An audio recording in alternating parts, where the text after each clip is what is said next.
Hello, this is a talk on D.W. Griffith's Hearts of the World, taken from a presentation I gave in 2014 at the FIAF Congress held in Skopje, Macedonia. That presentation, in turn, was an updated adaptation of an article I originally published in the Quarterly Review of Film Studies. The idea behind making the talk available online is to incorporate some of the most recent scholarship on the First World War and to make the history more vivid by using video clips and other graphics. Griffith's Hearts of the World has, I think, at least three claims on our attention. For starters, it was the most popular war film of the time, rivaling The Birth of a Nation for a while as the most successful of Griffith's features. But secondly, just as remarkable as its success was the circumstances of its production. For the only time in the war, an American filmmaker had been allowed to wander over the battlefields and stage mock battles with British troops in order to make a fictional narrative film. Finally, the advertising campaign that Griffith and his staff devised to market the film, as influential as it was inflammatory, is a casebook for how advertising was as much about selling the war as it was about selling the film. The project itself has the most tangled origins of any film that Griffith ever made. We first get wind of it in the correspondence between two expatriate millionaires, one British and the other Canadian. The investment banker, Otto Kahn, is in the middle of an exchange with the powerful newspaper magnate Max Aitken, now directing the British War Office's Cinematographic Committee, charged with producing propaganda newsreels and documentaries. Both men were deeply concerned about the drastic deterioration in British-American relations following the collapse of the 1916 American peace drive. Here, in part, is what Kahn writes to Aitken.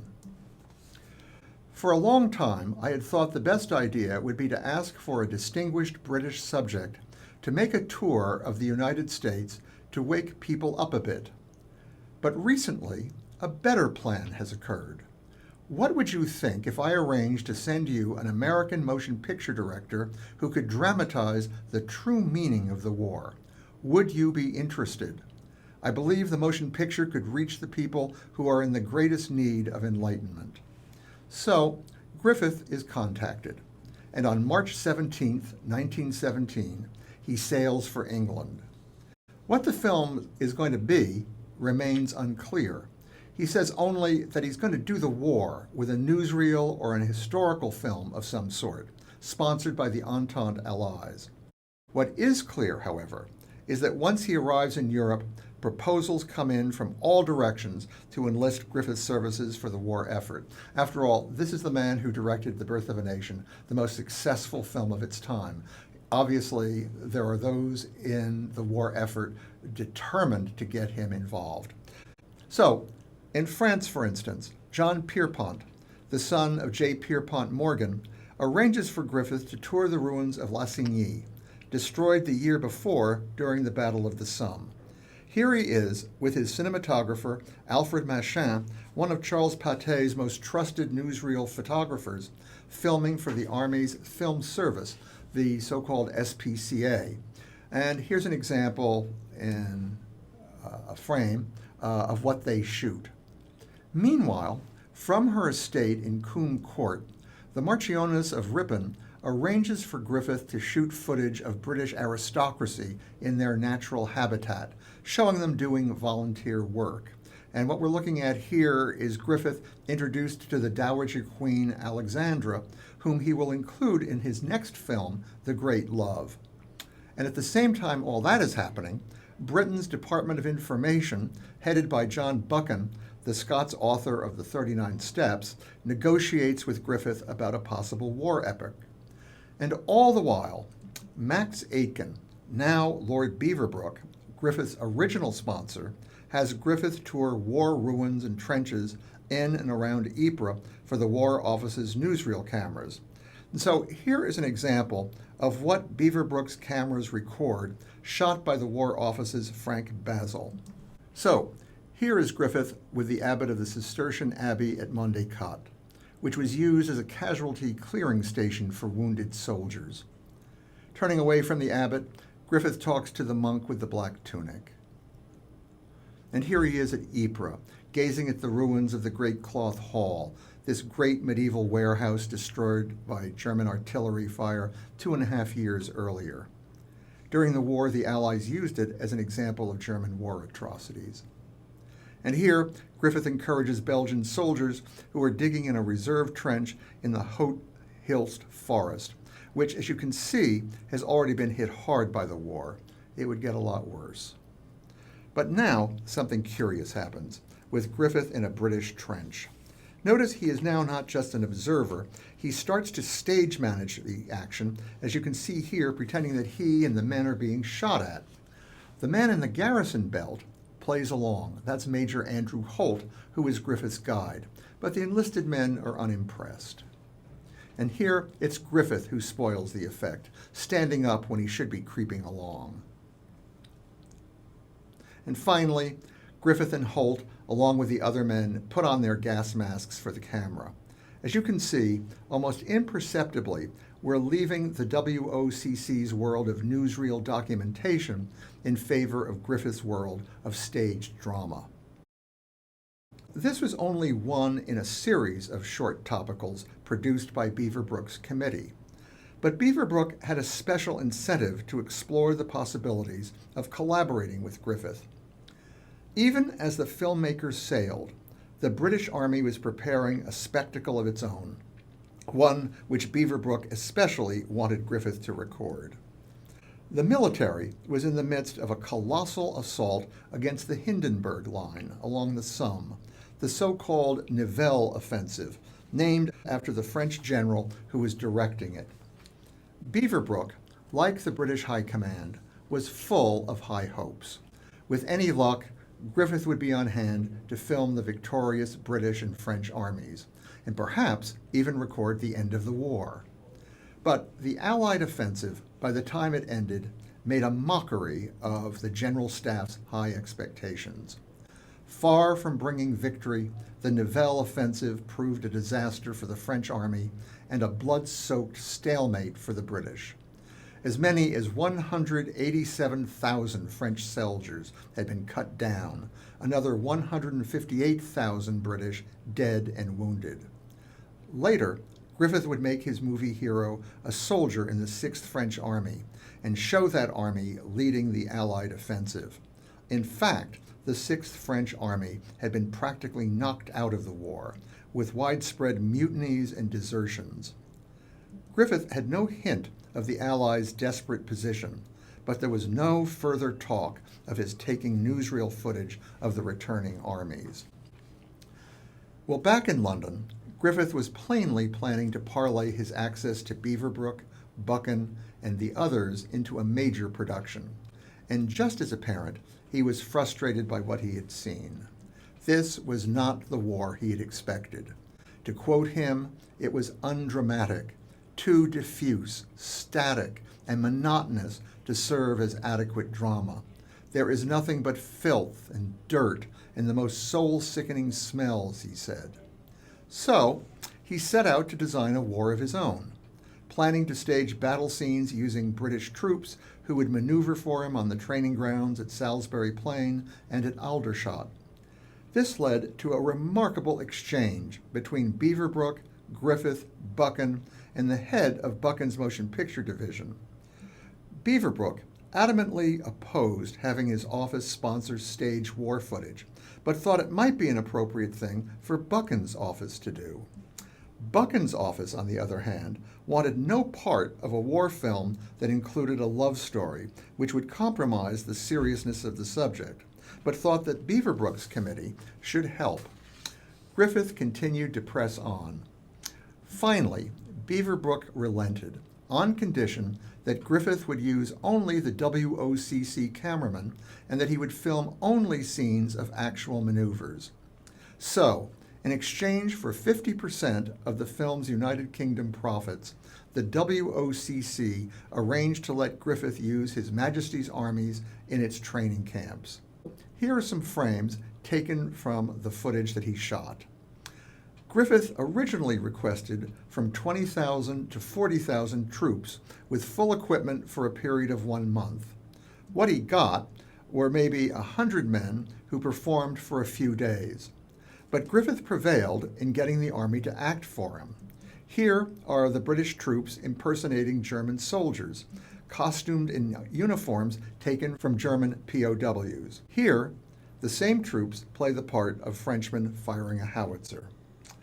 But Griffith hits upon yet another way to document and shape his war. Back home in Los Angeles, he arranges to buy actual war footage of combat troops in action at $1 per foot. Now, the man who actually shot this footage was the remarkable Frank Kleinschmidt, Arctic explorer, aviator, war correspondent, and documentary filmmaker, whose adventures had led him around the world. Most recently, Kleinschmidt had traveled with the Austrian army in 1916, and his war footage, a reel of which still survives, by the way, was unique. What made Kleinschmidt's film especially irresistible to Griffith, though, was that Kleinschmidt's footage had been suppressed. Suspected of being sympathetic to the Austrians and the Triple Alliance, Kleinschmidt had been harassed by both the police and the press. Protests led to his distributor, who we think, by the way, was Louis Selznick, to withdraw the film from the market altogether.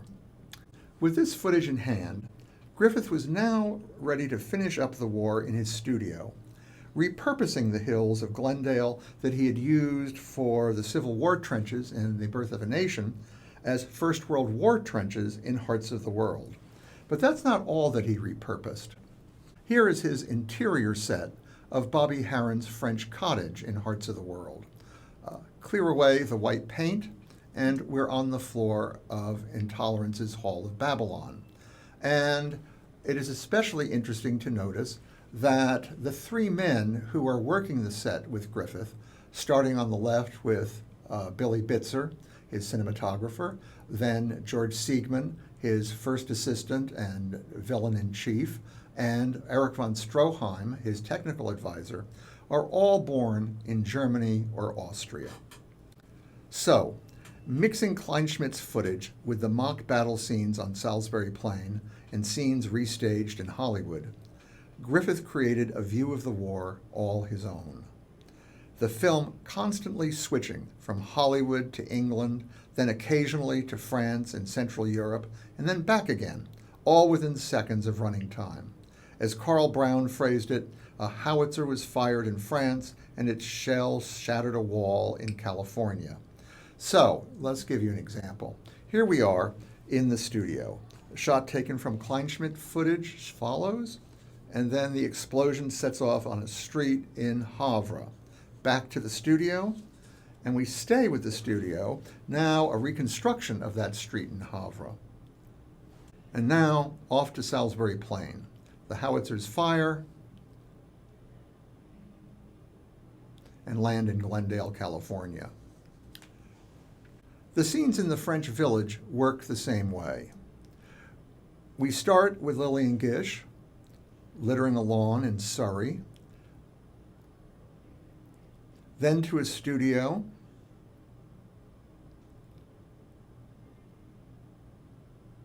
that's her sister Dorothy with Bobby Harron, and now to Lillian in Sheer. Then back and forth from Lillian in Sheer to her sister and Harron in Los Angeles.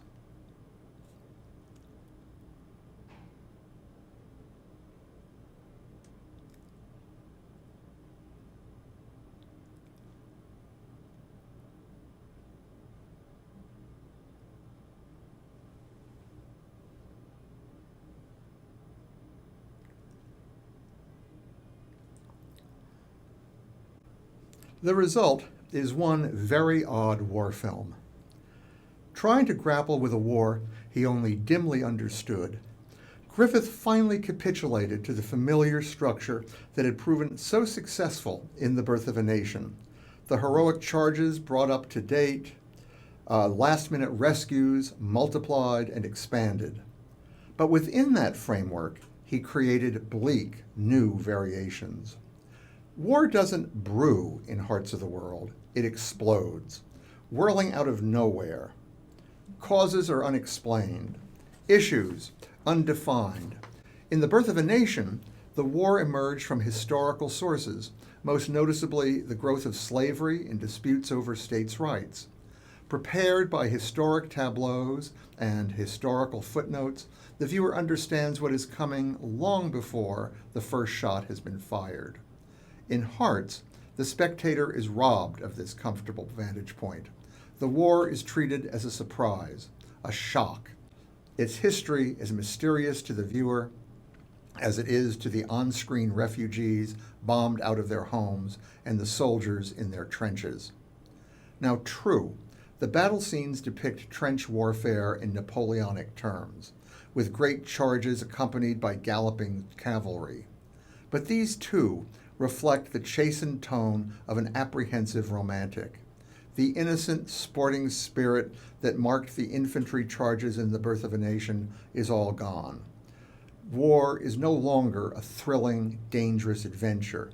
Mainly, it is portrayed in terms of exhaustion, hunger, physical discomfort, and desperate retreats. The hero fights the war as a cog in an anonymous machine. There is no interaction between the commanders and their troops, or between, and this is even more remarkable, the three central soldiers and their supporting units. Everybody seems to be a stranger to everyone else. But such transformations went absolutely unnoticed in the heady atmosphere of 1918. As far as contemporary critics were concerned, Griffith had done it again. But how to promote this movie? When he sat down to design the campaign, he proved as uncertain about how to sell it as he had in how to direct it. At first, Griffith decided to play up his unique government and military connections, selling the film as a semi-documentary shot on real battlefields, recreating actual battles. And that's how the film was advertised during its previews. But then, fearing the country had already had its fill of war films, he reversed course and decided to promote the film as a love story. So here is how the Los Angeles newspapers ballyhooed, produced by that harpist of the heartstrings, D.W. himself. He can play the harp, he can also play the organ. In one advertisement, readers are asked, how would you like to go to France? Not the land of Verdun or Chateau Thierry, but the legendary land of romance. War, what war? But Griffith had underestimated the country's enthusiasm for war stories. After a year of hate films, spy mania, and overheated war rhetoric, America's appetite had only grown. Griffith reconsidered, and when he brought his films east, he developed a new campaign, this one designed to take full advantage of the mounting national hysteria. The man delegated to manage this campaign was the flamboyant Morris Guest, a self-dramatizing impresario given to black capes and floppy ties. Guest had caught Griffith's eye with his lavish production of Chu Chin Chow, a musical revue Guest had mounted at Otto Kahn's Century Theater, and with Kahn's encouragement, Guest agreed to try his hand at exploiting Griffith's film. So, when the film opened in Chicago, Guest organized parades and took out full-page advertisements that made Griffith's film a test of national loyalty. Chicago's reputation for radicalism played directly into Guest's hands. The city mayor was an outspoken supporter for pacifist groups. The city had a large German-American population. And so, the day before Hearts opened, Guest ran this ad in the dailies. One day later, or should I say one night later, Chicago vindicated itself. The opening night audiences, a sold-out house of 1,600, did more than see a movie. They proved their loyalty. Nor was Guest's campaign sheer rhetoric. When a hapless censor snipped out 60 seconds of Griffith's film, and here's a piece of what the censor deleted, Guest reported him to the Attorney General. The man, he wrote, was a dupe of the Germans. Now, I've written elsewhere about how, in Intolerance, Griffith used his harem scenes filled with nudes to toy with the censors. He's doing something similar with his German Dungeons of Lust scene, but with much more serious consequences. And notice here how von Stroheim sprays the protesting officer with perfume before he's carried off, shorthand for calling the man a sissy. This, ironically, was the most common stereotype of war protesters. They were girly men, effeminate. But as for the scene itself, in Pennsylvania, the censor board wanted to remove the same or similar shots. In retaliation, Guest canceled the film's Philadelphia premiere and claimed he was writing indignant letters to Woodrow Wilson, the British Embassy, and the district attorney. In newspaper ads, he called into question the censor board's patriotism, suggesting that with names like Oberholzer and Audenried, they were probably pro-German.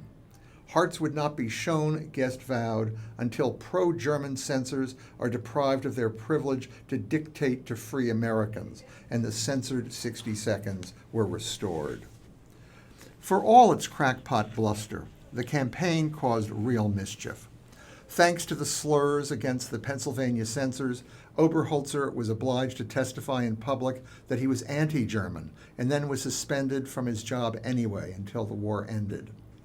Chicago's censor, with the German-sounding name L.C. Funkhauser, was actually fired for good, the censorship of Hearts of the World proving the last straw. Even worse, Griffith's campaign became a model for Hollywood to follow, and other companies were quick to pick up Griffith's lead.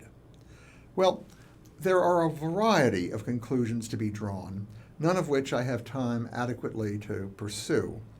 But let me end with a single, possibly oddly angled observation. This was not the last time that Griffith used his war footage. He made use of several shots several years later in a movie called Isn't Life Wonderful? Now to illustrate the hardship of war on the Germans, showing how Germany, as a victim of the punitive peace, was suffering equally with the Allies.